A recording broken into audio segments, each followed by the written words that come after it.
ये हर उस ब्राह्मण के मुंह पे जूता मारा गया है जो अपने आप को ब्राह्मण कहते हैं और चुप मार के घर में बैठे हैं।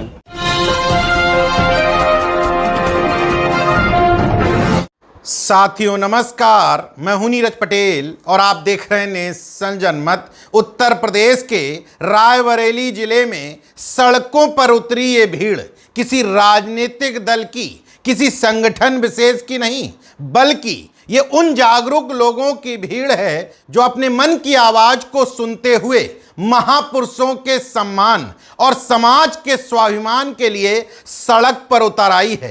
ये किन लोगों की भीड़ है ये भी बताऊंगा, लेकिन इस भीड़ को देख करके जहां एक तरफ रायबरेली के शासन प्रशासन की अकड़ ढीली पड़ी, वहीं दूसरी तरफ घोर जातिवादी मनुवादी गुंडा आशीष तिवारी, जिसका 2 दिन पहले इस तरह का वीडियो वायरल हुआ था जिसमें बहुजन समाज के महापुरुषों सम्राट अशोक, चंद्रगुप्त मौर्य समेत पूरे मौर्य समाज का वध करने की धमकी दे रहा था, गाली दे रहा था। लेकिन समाज की एकजुटता का परिणाम यह है, पहले इसका चेहरा ऐसे हुआ, मतलब सल्फास की डिब्बी दिखाते हुए लाइव में ही जान देने का ड्रामा कर रहा है। इसके बाद फिर सामने आता है तो बाबा साहब के चरणों में नतमस्तक होते हुए कहता है, मैं बाबा साहब और उनके संविधान का सम्मान करता हूं, मैं खुद जाकर के पुलिस के सामने सरेंडर कर दूंगा। आज रायबरेली उत्तर प्रदेश की धरती पे मेरे खिलाफ प्रदर्शन हुआ है और बहुत जोरदार प्रदर्शन हुआ है। ये हर उस ब्राह्मण के मुंह पे जूता मारा गया है जो अपने आप को ब्राह्मण कहते हैं और चुप मार के घर में बैठे हैं। और मैं बाबा साहब के संविधान में आस्था रखता हूँ। हमारे एडिशनल साहब ने 48 घंटे मेरे गिरफ्तारी के लिए कहा है, उससे पहले मैं खुद चल के आऊँगा और सलोन कोतवाली में आत्मसमर्पण दे रहा हूँ। इन 3 तस्वीरों से स्पष्ट है कि भले ही शासन प्रशासन और सत्ता के गुलाम आपके साथ ना खड़े हों, लेकिन समाज एकजुट होकर के अगर सड़कों पर आता है अपने मान सम्मान स्वाभिमान की रक्षा के लिए, तो मजबूरन बड़े से बड़े गुंडों की अकड़ निकल जाती है। इतना ही नहीं, जब इस लफंडर आशीष तिवारी को लगा कि अब मैं फंस जाऊंगा, तो ब्राह्मण कार्ड खेलते हुए ब्राह्मण समाज के लोगों को उकसाने के लिए बोला कि मौर्य समाज के लोग सड़क पर आ गए, मतलब ब्राह्मण समाज के मुंह पर थूका गया है। ये हर उस ब्राह्मण के मुंह पे जूता मारा गया है जो अपने आप को ब्राह्मण कहते हैं और चुप मार के घर में बैठे हैं। अब पूरी घटना विस्तार से बता देता हूं। उत्तर प्रदेश के कद्दावर नेता और अपनी जनता पार्टी के राष्ट्रीय अध्यक्ष स्वामी प्रसाद मौर्य जी पर रायबरेली यात्रा के दौरान रोहित द्विवेदी और शिवम यादव नाम के लंपटों ने हमला करने की कोशिश की थी। दोनों बुरी तरीके से पिटे थे, जेल गए थे, जेल से बाहर आ गए, लेकिन जातिवादियों का जातिवाद कुलांचे मारने लगा और हिस्ट्री सीटर आशीष तिवारी, इस हिसाब से कह रहा हूं कि रायबरेली के सलोन थाने में 16 मुकदमे इसके ऊपर दर्ज हैं, यानी कि हिस्ट्री सीटर अपराधी है। इसके बावजूद यह आशीष तिवारी खुलेआम रोहित द्विवेदी के घर जाता है, उसको 11 लाख की चेक देता है।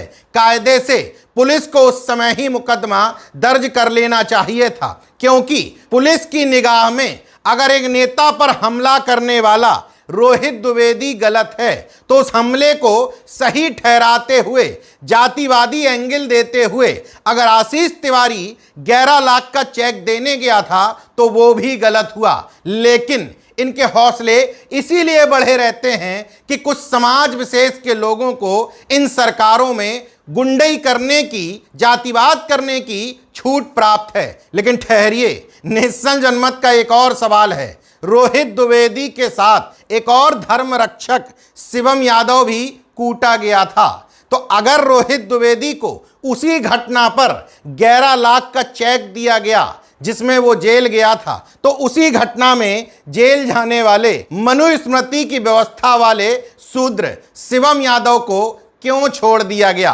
मतलब नेल्सन जनमत जो बार बार कहता है कि धर्म की स्थापना करने का असली मकसद जाति वर्चस्व की पुनर्स्थापना करना है, इस घटनाक्रम में यह भी बात साबित हो जाती है।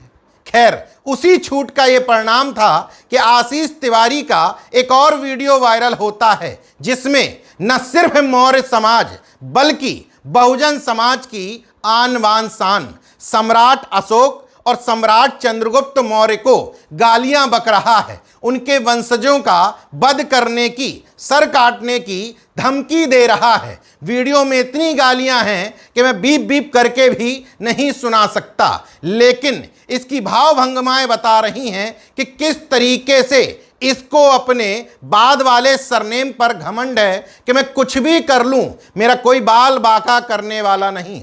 और हकीकत भी है, ये शख्स जिस समाज से आता है, इनके समाज वाला डिप्टी सीएम अपने जाति के मामले में तुरंत कूद पड़ता है, लेकिन जिस समाज को ये गाली दे रहा है उनके वाला डिप्टी सीएम केवल धार्मिक मामलों पर बोलता है, बाकी समाज के उत्पीड़न पर एक शब्द बोलने की उसकी हिम्मत नहीं। खैर, कोई बात नहीं, रायबरेली के मौर्य समाज, अंबेडकरवादियों और तर्कवादियों ने बता दिया कि रायबरेली में अभी भी बहुजन योद्धा रहते हैं जो समाज के मान सम्मान के लिए बिना किसी के आवाहन और नेतृत्व के सड़क पर उतर सकते हैं। तो जागरूक लोगों ने प्लानिंग की, सड़क पर हजारों की तादाद में उतर गए। मजबूरन रायबरेली के एडिशनल एसपी को कहना पड़ा कि 48 घंटे के भीतर इस गुंडे को गिरफ्तार कर लूंगा।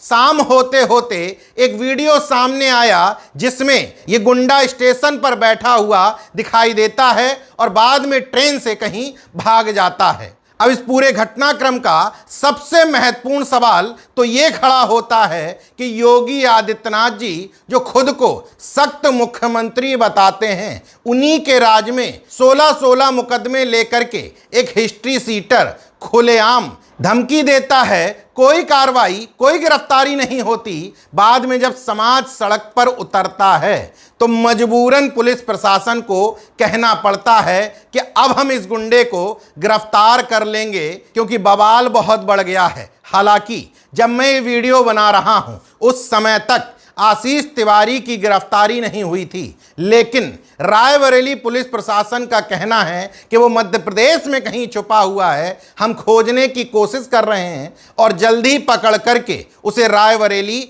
लेकर आया जाएगा।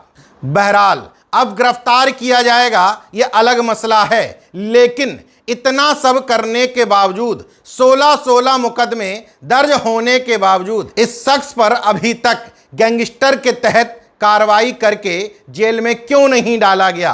क्योंकि इस रामराज्य में कुछ खास टाइटल वाले लोगों को गुंडई करने की, जातिवादी नफरत फैलाने की खुली छूट मिली हुई है। बाकी देखते रहिए नेशनल जनमत, जागरूक और सजग बने रहिए।